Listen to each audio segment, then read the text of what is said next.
Arte con su horno de leña. Te podría hablar de sus variedades únicas como provolone, cuatro quesos, a la cancha, fugaceta y fainá rellena, o de sus increíbles empanadas. Pero los tiempos cambiaron y ahora las cosas se entienden mejor con sonidos.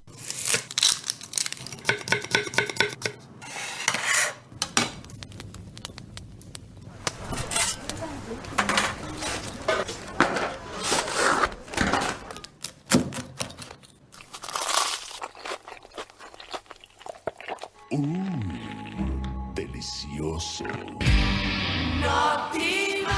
Date un gustito. Degusta Pizzería. Vení a disfrutar de nuestras promos al paso en el corazón de Caballito. Pasaje Bertres 324.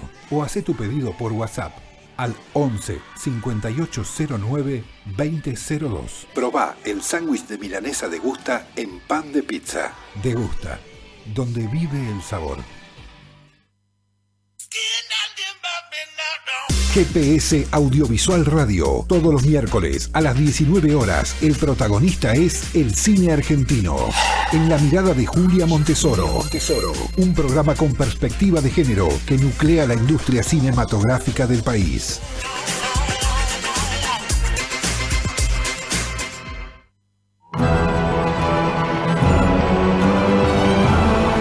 El cine argentino no volverá a ser el que es hasta ahora. Nosotros, desde GPS Audiovisual, seguimos apostando, bregando por una cultura como pilar fundamental de una sociedad. Una cultura que sea plural, libre, accesible, diversa y que cuente con recursos del Estado para su desarrollo. Bienvenidos a GPS Audiovisual Radio, con la producción periodística de Norberto Chap, en los controles Gonzalo Sorais, la dirección artística de Jessica Bernardú y en la conducción, quien les habla, Julia Montesoro. Liliana Masure impulsó en su gestión al frente del Instituto Nacional de Cine y Artes Audiovisuales el desarrollo de políticas públicas, a partir del apoyo a nuevos cineastas, del crecimiento de espacios Inca y de festivales argentinos, la creación de una plataforma audiovisual argentina y la creación de Ventana Sur. Estamos con Liliana Masure iniciando una nueva emisión de GPS Audiovisual Radio. Bienvenida, Liliana, un placer poder hablar con vos. También para mí, ¿cómo estás, Julia? Un gusto con tu programa fantástico que siempre está actualizándose y manteniéndonos en ritmo con todo lo que va pasando. Así que gracias por invitarme. Bueno, muchas gracias a vos por aceptar esta invitación. Bueno, en cuestión de días hubo dos situaciones que implican un enorme retroceso sobre lo que se venía construyendo institucionalmente. Me refiero al cambio de sede de Ventana Sur, mercado que acabamos de perder, se podría decir, y la partida de Fernando Juan Lima, presidente del Festival de Mar del Plata, quien en pocos minutos más, por otra parte, va a estar aquí en los estudios de GPS Audiovisual Radio. En este escenario que se plantea en el Inca, ¿hay relación entre ambos hechos, Liliana? Sí, claro, por supuesto. Están íntimamente relacionados, como están tan íntimamente relacionados con todas las medidas que se están tomando, ¿no? O sea, el no subsidio a las provincias, el fin del apoyo a los festivales. En realidad el Inca está cerrado, porque en este momento los planes de fomento no funcionan. El fomento es el motor, es el corazón del Inca. Es lo que lo pone en funcionamiento y lo que le da sentido de ser, ¿no? Además de todas las otras políticas que tiene que el Inca llevar adelante, como es las relaciones internacionales, las coproducciones, y todo de lo que se hace cargo una institución del Estado que considera que la industria audiovisual es importante y que es una industria importante para ese país, para el país.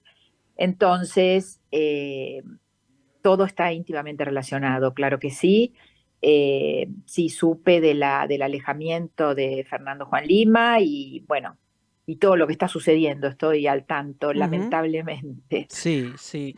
Ahora, Ventana Sur se creó bajo tu gestión Y Sí, hoy se podría decir que es fácil entender la importancia de tener un mercado, pero hace 15 años era absolutamente diferente. ¿Qué viste vos sí. para impulsar Ventana Sur? Mira, yo entré al Inca en el 2008, Ujú. cuando todavía todo era analógico. Sí. Entonces las latas iban y venían por el mundo, pero veíamos venir lo que iba a suceder y también veíamos que estaban tomando una importancia enorme los mercados, más que los festivales. Y dentro de los festivales, lo más importante eran los mercados. En aquel momento, eh, por ejemplo, los actores no viajaban tanto a los festivales como a los mercados Ujú. para vender las producciones, ¿no? Por supuesto, ese era el objetivo.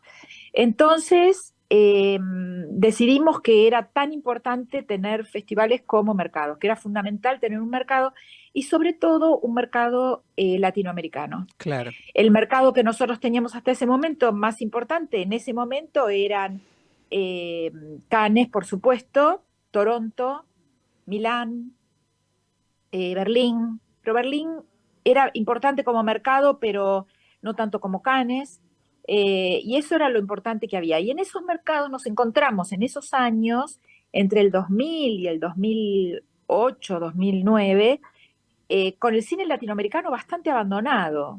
Le Ujú. costaba mucho al cine latinoamericano ocupar un lugar en esos mercados internacionales, porque era el momento de los orientales, ¿no? Del Ujú. cine Sí, oriental. exactamente. Los Eh, coreanos sobre todo, sí. claro, Sí, sí, sí. sí. Entonces, y los iraníes, después empezaron los iraníes, y fue dificilísimo. Hasta en nuestros propios festivales, esas cinematografías ocupaban mucho lugar.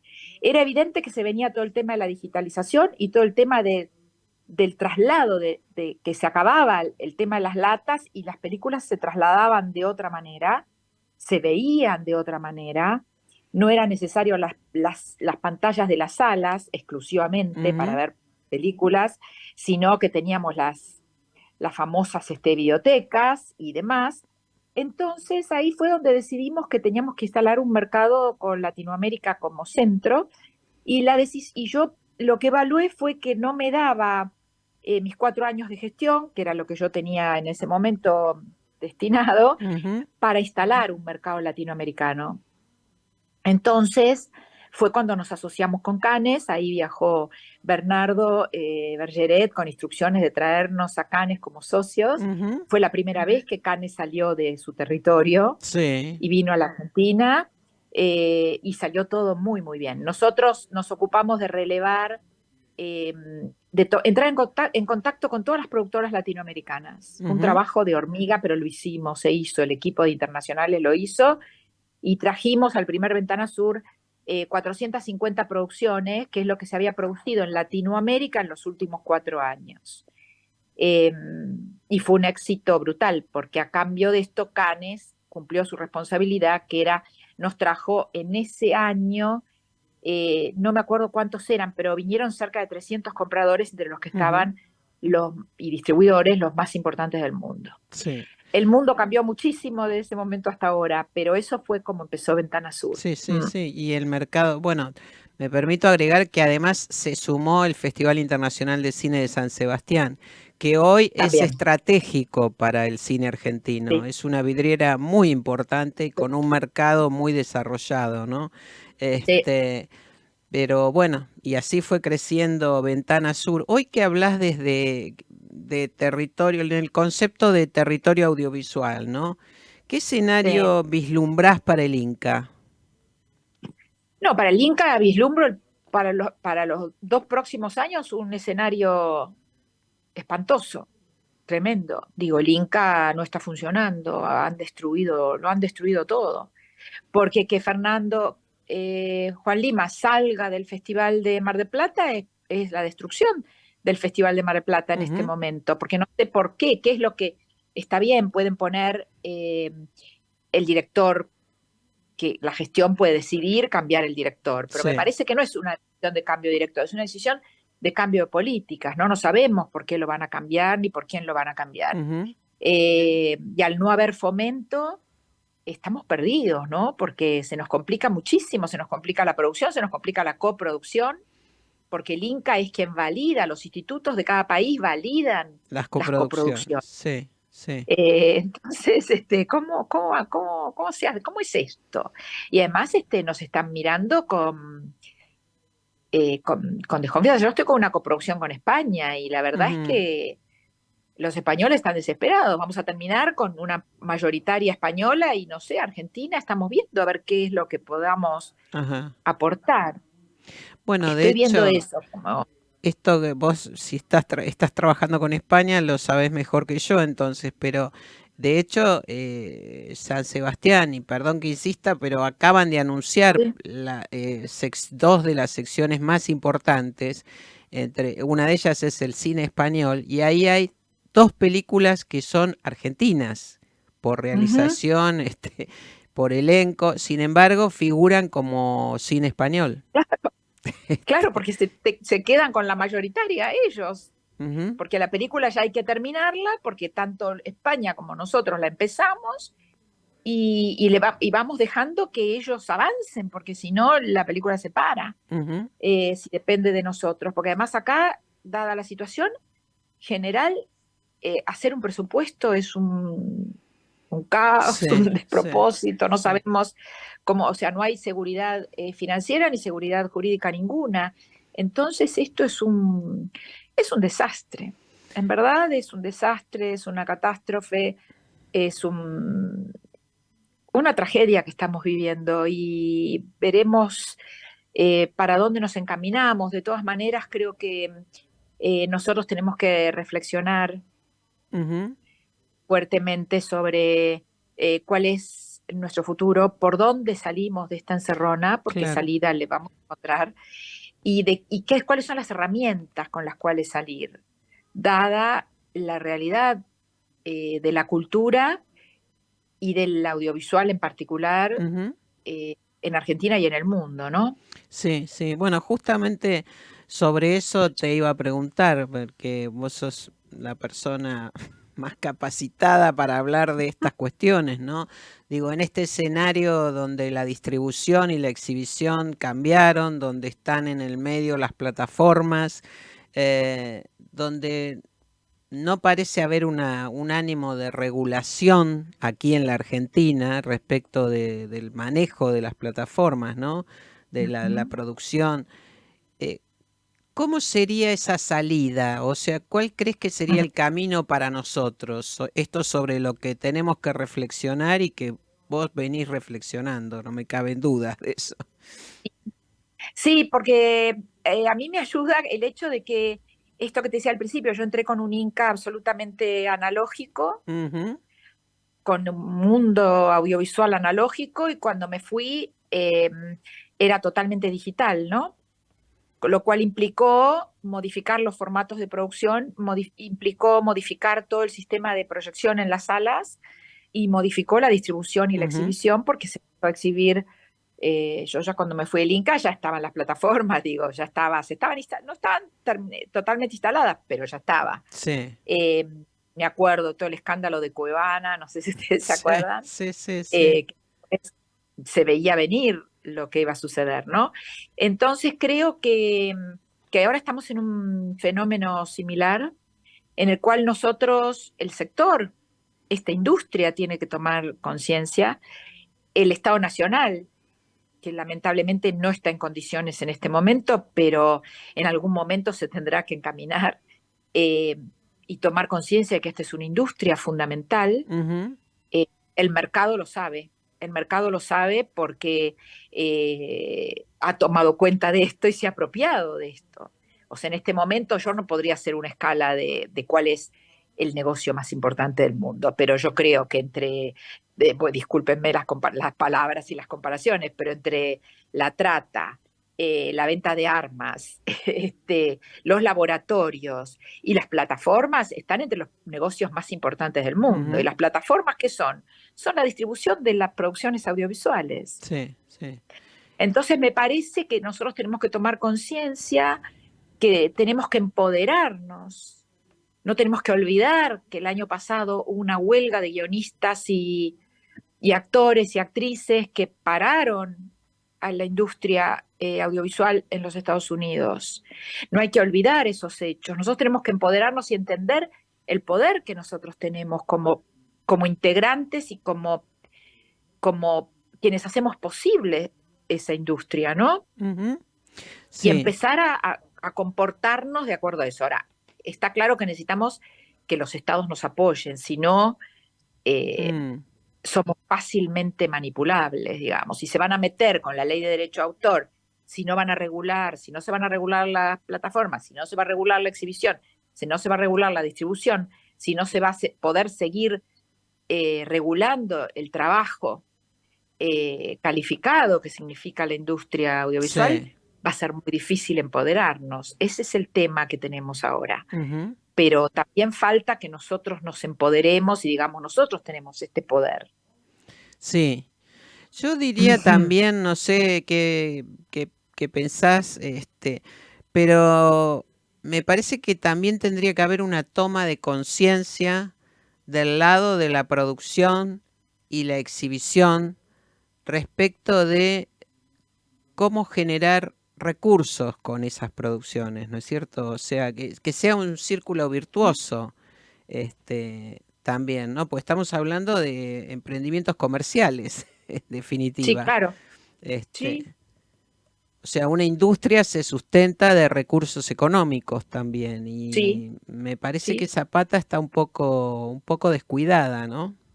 sí. Esa pata estuvo muy descuidada en los últimos años, sí, claro que sí.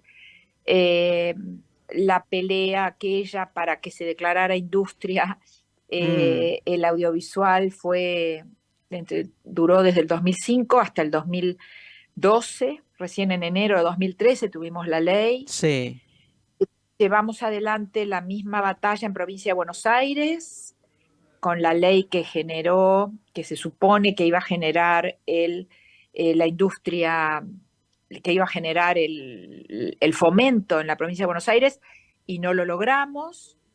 Está ahora la ley ahí en la legislatura, pero no termina de salir. Ayer vi que el Foro Audiovisual de Provincia de Buenos Aires está con toda una campaña para que esa ley sí, finalmente se sancione. Eh, entonces me parece que sí, que hay que tenemos que tomar conciencia de esto y generar los circuitos comerciales. ujú, Tenemos que poder generar, ese era el objetivo de Ventana Sur, generar los circuitos comerciales. Cuestionarnos, ¿está bueno que nosotros generemos nuevas plataformas con poca audiencia? mm, ¿O ponemos el esfuerzo en generar el circuito comercial para los productores y realizadores claro. en las plataformas que tienen mayor audiencia? Por ahí yo he dicho esto en público y me han mirado muy mal, pero creo que tenemos que derribar eh, todos los prejuicios y todas Sí. las fronteras y Mm. poder hablar de estas cosas. Sí, entender por dónde va el mundo, ¿no? También Sí, hoy, sí, hay otros mercados que lo están comprendiendo, de habla hispana. Me refiero sí. concretamente a España. Bueno, Liliana Masure, expresidenta del Inca, productora, creadora y gestora de montones de políticas públicas de fomento Mm. del audiovisual argentino.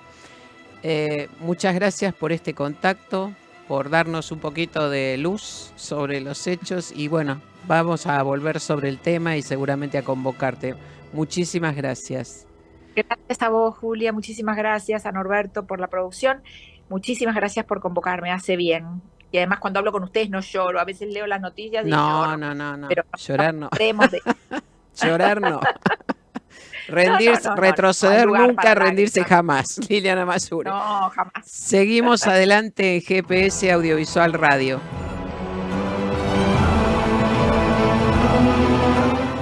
Visiones.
Misiones, un destino de película, apuesta al crecimiento, haciendo foco en el futuro.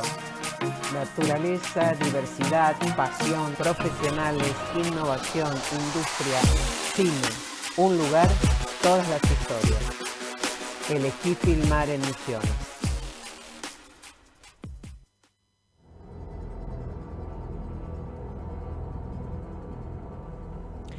Hasta el domingo 21 está abierta la inscripción para el taller de video instalación y cine expandido dictado por Lucas Turturro en el Centro de Extensión Profesional de DAC. El taller se va a llevar a cabo en forma gratuita y la inscripción se realiza a través de cepdac.org. Estamos con Lucas Turturro, realizador y exdirector del espacio multimedia y señal televisiva TEC. ¿Cómo estás, Lucas? Bienvenido a GPS Audiovisual Radio. Me parece que estás muteado, porque no te estoy escuchando. Muteado, no. Ahí está. Teóricamente no. Ahora sí. Okay. Bueno, ¿en qué consiste este taller de video instalación y cine expandido? ¿De qué se trata el concepto de explorar las fronteras? Bueno, un poco nace de una cuestión personal. Digo, como ustedes saben, mi formación es cinematográfica. Digo, yo me dedico al cine, a las series de televisión también. Pero, ¿qué pasaba? Muchas veces entre proyecto y proyecto, hacer una película o hacer una serie lleva mucho tiempo, mucho esfuerzo, mucho dinero. Y hay un trabajo de producción muy grande que para uno que hace un trabajo también creativo y artístico a veces es desgastante. Entonces me empecé a presentar a alguna serie de convocatorias y allá por el año 2013, ya hace un montón de años, me salió una beca de la Fundación Telefónica para hacer un taller. En realidad era un subsidio, una beca con un subsidio para hacer una obra interactiva o una obra de videoinstalación. Y ahí empecé a meterme en el mundo de lo que es las artes visuales, ¿no? El mundo de la videoinstalación, el cine expandido. Después empecé a entender la diferencia entre ellos. El videoarte, y se me abrió una disciplina nueva, más allá de lo cinematográfico o de mi experiencia en los medios públicos o en series, muy interesante, muy creativa y con posibilidades muy distintas, ¿no? a lo que sucede en el cine. Y bueno, este taller es un poco compartir esa experiencia e invitar a gente que tenga proyectos parecidos, sea de formación cinematográfica o tenga formación en artes visuales, o no tenga, solamente tenga la inquietud, a anotarse, a presentar un proyecto y a trabajar en un desarrollo de ese proyecto. O sea, son 4 encuentros, no vamos a llegar a hacer la obra, pero sí vamos a tratar de encontrar un desarrollo, empezar a pensar de manera inmersiva. Digo, piensen que una experiencia de cine expandido o una videoinstalación propone un visitante en vez de un espectador. Propone recorrer un espacio y hacer una experiencia inmersiva más que estar sentado en una butaca y ver lo que sería el cine, que es una ventana que después uno se olvida, los límites, todo, pero es un espectador que está en algún punto puesto con el cinturón de seguridad, ¿no? Estamos ahí, nos olvidamos del mundo y vemos a través de la ventana. Bueno, acá es distinto, el espectador no es un espectador, sino es un visitante que recorre, que hace una experiencia, tiene un germen, si se quiere, inicial parecido, pero la experiencia es distinta. Ahora, hay que tener un proyecto para participar de este taller. ¿A quiénes está dirigido el taller? Está dirigido, la verdad que es para todo aquel que esté interesado y que tenga una idea. Ni siquiera tiene que ser un proyecto muy desarrollado. Puedes tener una idea o un pequeño disparador, ¿no? Yo me acuerdo cuando comencé a hacer mi experiencia, mi primer video de instalación, yo lo único que tenía era una pregunta, que era si las películas son como sueños de la realidad, los sueños de las películas, ¿qué son? Ese era lo único que yo tenía por una anécdota personal, que me desperté un día a las 3 de la mañana con una escena de 8:30 de Fellini. Y dije, el cine, bueno, no es solamente una profesión o mi vocación, sino que es una obsesión, ¿no? Y se me aparecen los sueños. Y empecé a tirar esa punta y hice mi primera instalación que se llama La Sombra Invertida, que recopila 100 escenas de sueños, desde Fabio, hasta Tarkovsky, hasta Fellini, hasta, bueno, no sé, Kurosawa, 100 escenas de sueño y arma un inconsciente colectivo del cine. Y gracias a la tutoría en su momento de Rodrigo Alonso y de Mariano Sardons y de la Fundación Telefónica, que fue el que me otorgó la beca, empecé a pensar que por ahí no necesitaba una pantalla, necesitaba más de una pantalla, por ahí que no todas las pantallas tenían que ser horizontales, que las pantallas dialogaban entre sí, y se arma como una orquesta audiovisual, ¿no? Y después hay elementos escultóricos, bueno, es como muy interesante y muy complejo a la vez, ¿no? Digo, tiene otras complejidades del cine, pero tiene sus complejidades. Tan fascinantes como las del cine, ¿no? Digo, son lenguajes que se complementan. Y bueno, después de eso hice otras videoinstalaciones. Después de esa hice una que se llama, por ejemplo, El peso de una piedra, que también trabaja con imagen de archivo, en este caso no películas, sino imágenes de archivo de los grandes funerales patrios, no sé, desde Gardel hasta Néstor, digo, no sé, pasando por Evita, y están editados de una manera como si fuese un único muerto. O sea, como si todos los muertos patrios fuesen un solo muerto. Sí. Y a este cajón, que lo pasean por la ciudad de Buenos Aires, y lo traen en avión, en barco, lo pasean por el cementerio de Recoleta, nunca lo entierran. Es una instalación que funciona en loop, o sea, es un rito circular que no tiene principio ni fin, y nunca lo entierran. Es como una especie de Sísifo, el mito de Sísifo, que quiso burlar a la muerte, y los dioses los castigan. Bueno, o sea que por ponerles algunos ejemplos, ¿no? Esto está abierto a múltiples campos, interpretaciones. Si te guieras por la intuición o por algún dato concreto que tengas, ¿cuál crees que va a ser el eje de los proyectos o las ideas que se presenten en este taller? Mira, ya hay algunos inscriptos, hay bastantes inscriptos por suerte, así que hay que apurarse porque es con cupo limitado. Y estuve chusmeando los proyectos y son muy diversos.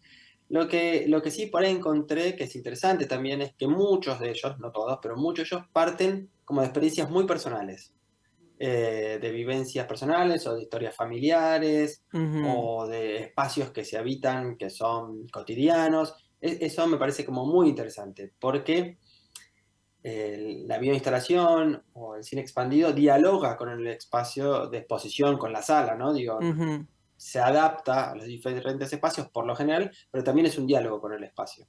A diferencia del cine, que la película es la misma, sea la sala que sea. Sí. Bueno, ¿y cuál es tu objetivo con respecto a esos proyectos que se presenten en el taller? ¿Qué pasaría, qué tendría que pasar después? Lo ideal es que cada participante del taller se lleve al final del taller un dossier de su proyecto desarrollado. O sea, que vos termines con el taller, con tu proyecto, con una etapa de desarrollo avanzada, con un dossier donde puedas presentarlo a convocatorias, a concursos, a fundaciones, a espacios culturales, digo, que a vos te quede ya armado un dossier que vos digas, bueno, o sea, un curador, que lo puedas presentar y desarrollar y producir. Bien, nada más ni nada menos. Bueno, Lucas Turturro, director y docente, está a cargo del taller de videoinstalación y cine expandido que comienza el lunes 29 de julio. Para informes e inscripciones, quedan pocas vacantes, lo acaba de decir Lucas. Hay que ingresar al enlace cepdac.org, cep con C, con letra C de casa, cepdac.org. Lucas, gracias por acompañarnos. Te mando gracias a ustedes un abrazo. Por acompañar, la verdad que siempre acompañan a todos.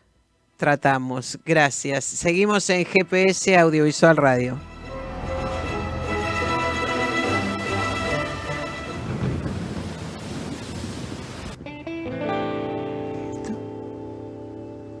Kraft. No puede ser.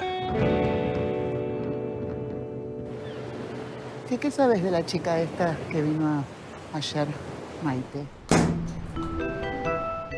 Disculpe, estoy buscando a Damián, el guardavidas. ¿Se está ahogando alguien? Sí, yo. Somos todos iguales. A todos nos pasa lo mismo.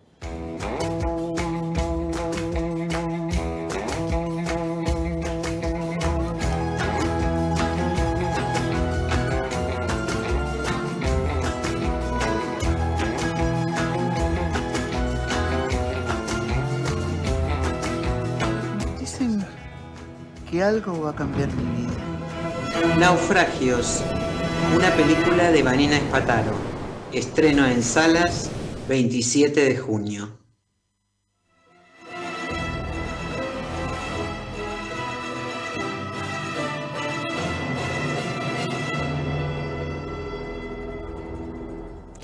Candela Bay inaugurará el Festival de Cine Ibero-Latinoamericano de Trieste, que se realizará del 13 al 20 de octubre, con un anticipo de Blasta Apuntes para un documental, proyecto de largometraje en marcha. Junto con Tino Pereira son coautores de Por ser mujer, la primera biografía de la pionera directora Blasta La. Candela y Tino están aquí con nosotros en GPS Audiovisual Radio. Gracias por acompañarnos. Bienvenidos. Gracias. Bien, ¿cómo estás?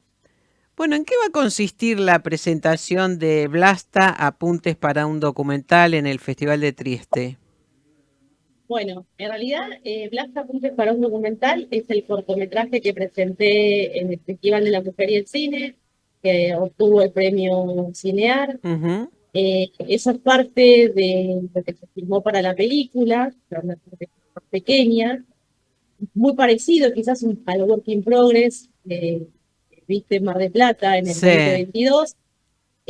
Bueno, un poco también es para que se siga viendo este material y para seguir avanzando en terminar la película, ¿no? El programador de Trieste estaba muy interesado ya hace muchos años en de alguna manera homenajear a Blasta La. Tenía como referencia a nosotros de que habíamos escrito este libro y bueno, al final ahora arreglamos de alguna manera, bueno, abrir el festival, hacer un pequeño homenaje a Blasta La y de alguna manera, bueno, ir ahí a los mercados y empezar a ver si podemos conseguir el dinero para terminar la película, porque la realidad es que hoy el Inca está cerrado, así que tiene todo nuestro subsidio retenido, así que bueno, la verdad que la pregunta específica es, van a ver un poco el avance de lo que va a ser la película. Ajá, ajá. Bueno, pero en esa vidriera, ¿no? Del festival y en la apertura, además, del Festival de Cine Ibero-Latinoamericano de Trieste. Ahora, hacías referencia recién a, bueno, ese corto que se presentó también y que en el Festival de la Mujer y el Cine, además. ¿Cuáles son los documentos y testimonios que se agregaron a partir de, bueno, del conocimiento de ese corto y del libro mismo? Bueno, mucho, la verdad. La investigación es como un constante. De hecho, nosotros siempre fantaseamos casi desde que terminamos el libro, ya con una segunda edición ampliada, porque fuimos descubriendo más cosas, bastantes más cosas, y ahora tenemos material suficiente realmente para tanto agregar a la película como para una posible segunda edición del libro. Estamos viendo también de hacerla en italiano, editarla en Italia. Uh-huh. Más que nada en relación a sus últimos años, ¿no? Que fueron un misterio y continúan un poco siendo un misterio, pero un poco encontramos cosas que revelan más que nada esos últimos 2 años de su vida. Uh-huh. A partir de la correspondencia que encontramos con su hijo, muy profusa, y muy sentida también, lo cual fue muy interesante, porque ahí devela como cosas que ella sentía en ese momento y también unas ganas todavía de hacer cine, incluso ya poquito antes de morir, lo cual es súper interesante para nosotros porque siempre fue una duda que tuvimos, bueno, ¿por qué dejó de filmar? Si era porque ya no quería más, si era porque no pudo, bueno, Uh-huh. muchas hipótesis en torno a eso, y un poco que ahora estamos pudiendo revelar eso. Ajá, ajá. Bueno, el libro no vamos a spoilear, como se dice, Bueno, pero el bueno, libro echa bastante luz sobre esta mujer y sobre su obra, ¿no? Ahora, Blasta Apuntes para un documental es un proyecto de Candela. ¿En qué momento, cuál es la participación de Tino en este proyecto y qué lo llevó a decidir que fuera una directora? Solo una directora. Bueno, en realidad el proyecto, o sea, como todo proyecto que hacemos nosotros, ¿no? Juntos, él muchas veces dirige y yo escribo los guiones, investigamos juntos porque él es historiador, yo también me dedico a investigar, entonces como que trabajamos bastante conjuntamente. Con el tema de Blas Talá, como nace desde una necesidad mía de, bueno, ver el tema de las pioneras del cine y yo también sentirme, bueno, en este mundo, ¿no? de cinematográfico en el cual todavía, si bien se ha avanzado mucho, todavía hay una diferencia, ¿no? Todavía hay como, bueno, no es 50 y 50. Así que un poco la idea era eso, bueno, por ahí plantear esta diferencia y que la dirección sea de una mujer, pero bueno, igual atrás estamos todos, ¿no? de todos estos proyectos, tanto el documental, o sea, el largometraje, cuando lo podamos terminar, este corto que hicimos ahora específicamente para la mujer y el cine, y es el mismo que van a pasar ahí en Trieste, y el libro también lo hicimos juntos, ¿no? La verdad que es un trabajo muy grande el que hicimos para echar, como dijiste, luz a esta figura olvidada, pero al mismo tiempo hay un montón de gente atrás también que nos ha colaborado, ¿no? Hoy tenemos contactos casi en todos lados del mundo porque encima esta familia de Blas Talá, había gente en Australia, gente en Italia, gente en Argentina, investigadores e investigadoras nos han ayudado y colaborado, así que bueno, somos las caras visibles, capaz un poco más yo, pero la verdad que eso, fue un trabajo con mucha colaboración. Bueno, el próximo jueves 1 de agosto entonces va a ser la presentación de Por Ser Mujer, la biografía de Blas Talá. Esto va a ser en DAC, es una actividad impulsada por Género DAC. ¿Tenían previsto que el libro fuera una película? En realidad es al revés. Nunca pensamos que la película se iba a desprender un libro y que el libro tenga tanto reconocimiento como el que está teniendo. Nosotros decidimos hacer el libro mientras estábamos pensando en hacer la película. Ajá. Fue tanto lo que encontramos en un momento, después de tanto buscar, que dijimos, me parece que esto hace falta que en el ámbito académico, en el ámbito de la investigación, en el ámbito de la gente que le interesa la historia del cine, esté también en un libro. Así que en realidad el libro nace después y hoy el recorrido más visible es el del libro, pero hay una película primero. Claro. Bueno, todo junto y bien encaminado por lo que se ve. Candela Bey y Tino Pereira, entonces el 1 de agosto a las 18 presentan el libro Por Ser Mujer en DAC. Esto es en Vera 559 como una actividad de Género DAC. Y el 13 de octubre inauguran el Festival de Cine Latinoamericano, Ibero Latinoamericano de Trieste, con este corto, y es el avance de esta promesa de largometraje que esperemos puedan concretar pronto. Muchísimas gracias por acompañarnos. Seguimos en GPS Audiovisual Radio. Hola, Pablito. Soy Mir. ¿Te acordás de mí? Se me ocurrió como una idea delirante, que es la de juntar a la banda. Miranda, por favor, me parece que deberías disculparte con las autoridades. ¿Qué estás hablando, Gaby? Pueden rajar, ¿viste cómo son acá? ¿Pero vos escuchaste lo que dijeron esas chicas de los acosos, los abusos? También escuché lo que dijo Ratazzi. ¿Tu marido qué quiere? ¿Que una piba de 13 años mientras están acosando se saque fotos para que él tenga pruebas, para que se quede tranquilo? ¿Por qué dejaste de cantar? No sé, cosas de la vida.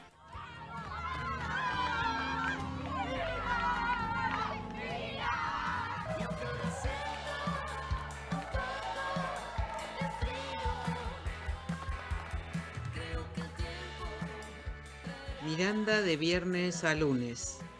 Una película de María Victoria Menis, protagonizada por Inés Esteves. Estreno exclusivo en salas.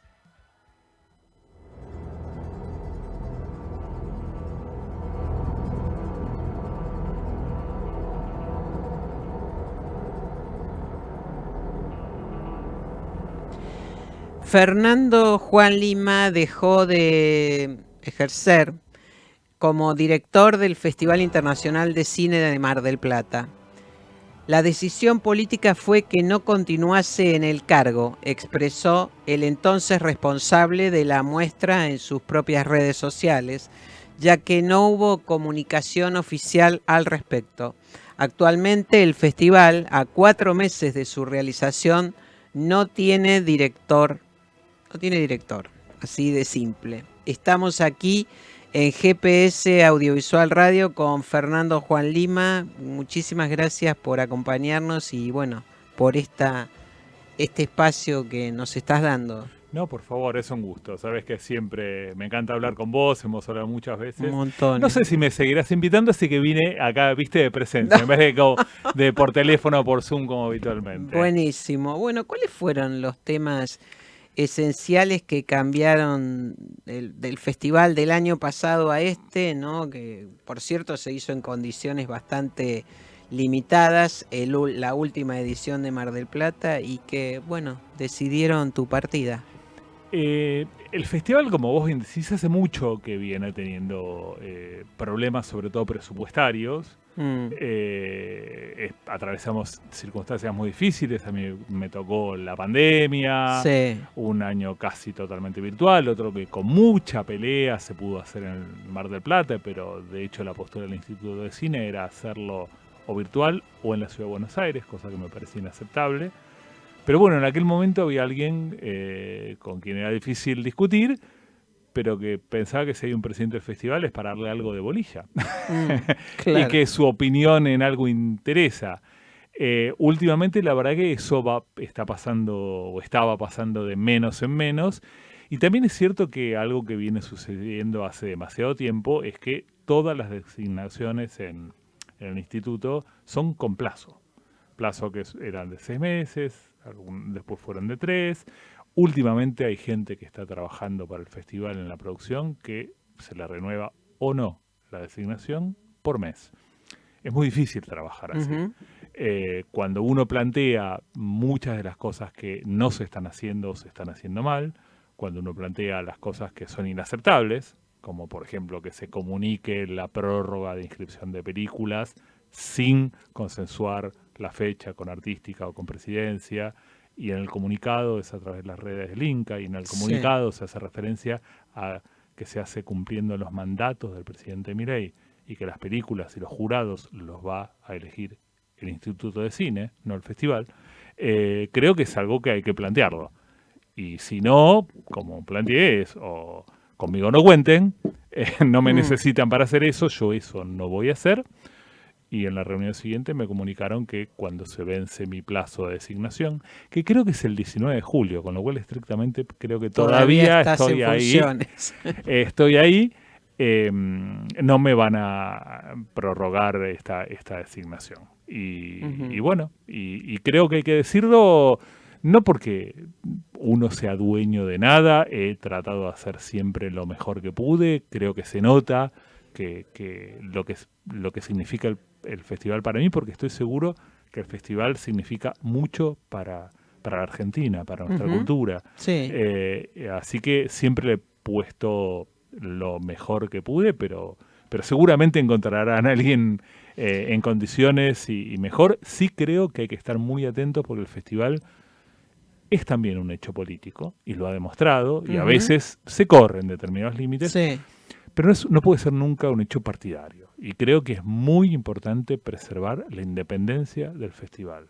La independencia, la diversidad, es un lugar de debate, de crítica, de encuentro, que no es para bajar línea, no puede ni debe hacerlo para ningún lado. En festival, en Estado de Derecho, debe seguir adelante, gobierne quien gobierna el país, gobierne quien gobierna el Instituto de Cine. Ahora, en las conversaciones, ¿no? Desde la primera hasta la última con las actuales autoridades del Instituto Nacional de Cine, ¿qué fue lo que cambió fundamentalmente respecto del festival? Los criterios de programación, además de desconocer el equipo y todo esto. Hay un ajuste muy importante, demasiado importante. El festival se hace con gente que trabaja todo el año, que es poca, ahora es mucho menos, y gente que se empieza a contratar a partir de junio, julio, agosto, septiembre, a medida que se acerca el festival, y ahí entran, no sé, desde que nace el rooming a invitados, a prensa. Por ejemplo, la prensa de los últimos años hemos tenido realmente profesionales excelentes a los cuales se les ha pagado poco, tarde y mal. Y siguen porque aman el festival, pero la verdad que están al borde de lo indigno el tratamiento que han tenido. Y eso no está asegurado. Eso no está asegurado. Después hay cambios que tienen que ver con quien gana las elecciones y que uno puede estar en desacuerdo, pero son una de las opciones. Esto es, que tengan que pagar a inscripción las películas para participar del festival. Inclusive las argentinas es algo a lo que nos opusimos. Pero es una de las opciones posibles. En muchos festivales esto sucede. Y siempre existe la posibilidad de que haya un waiver o algo por el estilo. Eso uno puede compartirlo, no, pero es una de las opciones. Lo mismo si el financiamiento tiene que ser absolutamente público o se puede sumar lo privado. Es otra de las opciones posibles. Lo que no es opción es hacer o no hacer el festival. Lo que no es opción es meterse en cómo se eligen las películas o cómo se eligen los jurados. Eso no es opcional, porque si se pasan esos límites, se está haciendo algo indebido. Claro. Bueno, ¿cómo te cayó el anuncio o el comentario del jefe de gobierno de Mar del Plata respecto del festival Netflix? En su momento hablé con el secretario de Cultura de la Municipalidad de General Pueyrredón. Yo asumía, sigo pensándolo, que se trata simplemente de esta necesidad de comunicar para el público propio. Creo que un festival Netflix es algo inaceptable, imposible, inconveniente, intolerable para el festival y para Netflix, porque habla, entre otras cosas, de la falta de conocimiento de todo lo que viene trabajando el festival con Netflix.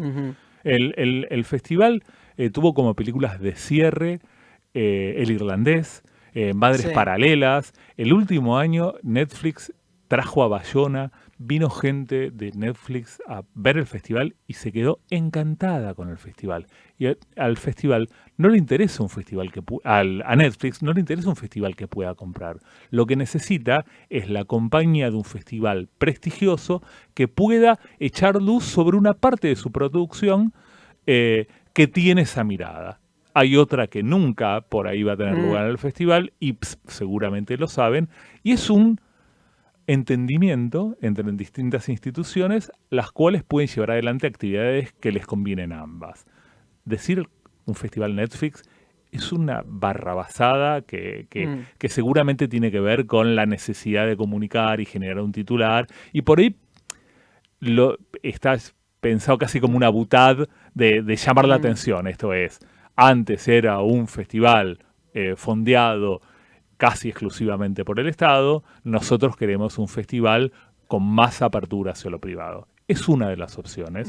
Hay que hacerlo con un poquito más de elegancia y pensando que lo que justifica al festival es su esencia. Su esencia tiene que ver con esta parte que hace a la diversidad cultural, a la defensa de la cultura nacional y, por supuesto, a establecer una relación lógica también con las plataformas, cosa que ya venía sucediendo y espero que se profundice. Sí. Ahora, bueno, hablabas recién de la integración entre lo público y lo privado, ¿no? Vos lo sabés mejor que yo, porque además has estado en festivales clase A, internacionales de gran escala, donde justamente la sinergia entre lo público y lo privado es casi la base, ¿no?, de existencia. ¿Vos crees que es posible aquí en Argentina ese modelo? Yo creo que sí, creo que hay que pensar en esas cosas. Creo que por algo nos venimos achicando hace tanto tiempo. Creo que lo que pasa es que hay que hacerlo desde otro lugar. Si uno empieza una negociación diciendo yo quiero el festival Netflix, me parece que después hay poco para negociar. Creo que efectivamente uno tiene que hacer un festival y hay determinadas banderas que no puede arriar, y mientras eso le sirva a algunos privados, si se suman más fondos y más actividades y la posibilidad de mayores actividades, sí, yo creo que se puede hacer. Creo que hay que plantarse en serio y no entregar todo, incluso los principios, sin nada a cambio. Pero creo que se puede llegar a entendimientos razonables que le tendrían que hacer bien, porque hay algo que pasa. Realmente lo que se ha hecho en el Festival de Mar del Plata en los últimos años es a algún punto prodigioso si uno compara presupuestos. Porque a veces uno dice, no, ¿por qué en San Sebastián hacen esto? ¿Y por qué en tal otro festival hacen lo otro? Y digo, compará presupuestos. Estamos pensando en presupuestos que se multiplican por 10 o 20 de lo que tenemos acceso acá. Realmente hay un trabajo enorme de muchísima gente que desmiente esta idea y este lugar común que los trabajadores del Estado no hacen nada. Hay de todo. Yo te puedo hablar de gente del Festival de Mar del Plata que realmente se rompe el alma al borde de lo indigno porque ama tanto el festival que es muy fácil de explotar porque si no le pagan lo va a hacer lo mismo porque protege el festival, cosa que también me hago cargo. A veces uno se deja pasar algunas cosas pensando que hay que proteger al festival. El año último eso fue muy evidente, ¿no? De gente que estaba trabajando y realizando vos mismo una actividad enorme con cero presupuesto y cero, no solo es cuestión de dinero también, sino de disponibilidad de recursos, otro tipo de recursos, ¿no? Soy algo que venía diciendo, e insisto, no lo personalizo porque seguramente el festival va a seguir, va a ser el 21 de noviembre al 1 de diciembre, ojalá encuentren personas que puedan seguir esta senda que tiene que ver con libertad, con diversidad, con un perfil de festival que creo que tiene mucho reconocimiento en el mundo, pero también es cierto que una cosa que yo repetía, si no tenemos dinero, por lo menos tengamos previsibilidad. Digamos, porque si no tenés tanto presupuesto, si vos tenés cosas previsibles, esto es, no tenés nombramientos por 1 mes, 2 meses, 3 meses, 6 meses, sino que podés saber que en tal fecha se va a hacer tal cosa, podés suplir lo que te falta de dinero también con otro tipo de trabajo.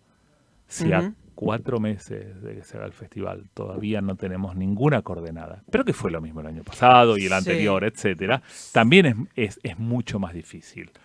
Lo cual habla de importancia del festival, ¿no? Porque así todo, realmente creo que hemos tenido muy buenas ediciones y uno ve incluso cómo han aumentado la cantidad de películas que se inscriben, cómo han aumentado la cantidad de premier mundiales en el Festival de Mar del Plata, como muchas figuras quieren venir sin que nosotros podamos pagar los pasajes muchas veces y quieren venir porque saben lo que representa el Festival de Mar del Plata y porque tiene ese componente de verdad, de ese festival de público, de cariño que se siente en las calles, de salas llenas, de Q&A que se extienden por horas y horas hasta que hay que echar a la gente de las salas.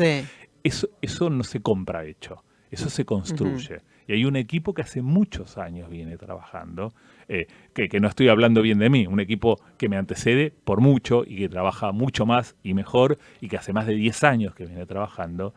Y eso hay que cuidarlo. En eso el Estado ha invertido mucho y es bueno para nuestro festival. Eso hay que cuidarlo. Fernando Juan Lima, muchísimas gracias por tu enorme trabajo al frente del Festival Internacional de Cine de Mar del Plata. Gracias por esta entrevista. Y bueno, nos encontraremos en nuestro lugar preferido, una sala de cine seguramente. Por supuesto.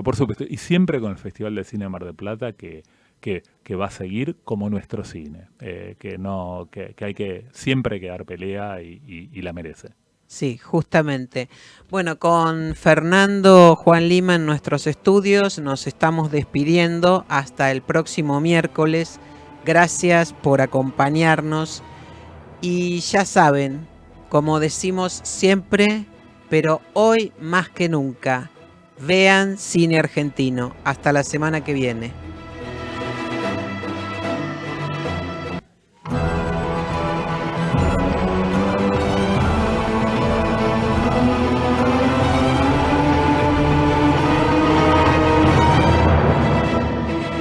Esto fue GPS Audiovisual Radio.